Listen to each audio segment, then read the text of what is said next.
Now, this may not be a general election, but these polls and the results could prove incredibly important across much of Britain. But before we get to that, let's take a moment to consider what's going on. And the short answer is quite a lot, actually. There are, depending on how you count it, actually 7 or 8 separate things happening here. So, first of all, you've got the Scottish and Welsh Parliament elections. They happen every 5 years. There's the English Council elections, the local elections. In this case, there's actually 2 years' worth of them bundled into one because last year's were cancelled due to COVID. You've got the London Assembly elections and the vote for the London Mayor. Those were also postponed. And you've got another 12 elected mayors across various metropolitan and regional areas of England. You've got police and crime commissioner elections too. And as if that weren't all enough, you've also got a parliamentary by-election to elect a new MP for Hartlepool. To make it more complicated, I'm afraid, many of these different elections involve slightly different voting systems. So Hartlepool, that's simple. As with general elections, the candidate with the most votes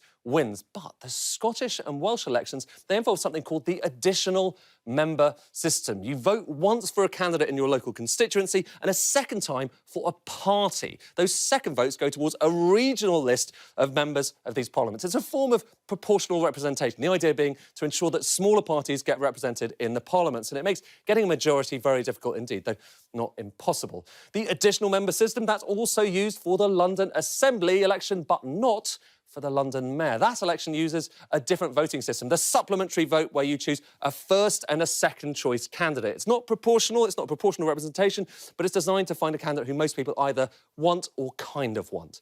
Same system, supplementary vote for the directly elected mayors elsewhere around the UK and the police and crime commissioners too. You get the idea. 7 or 8 elections, 3 different voting systems, 3 days, maybe more, of counting as we start to piece together the latest picture of politics around Great Britain.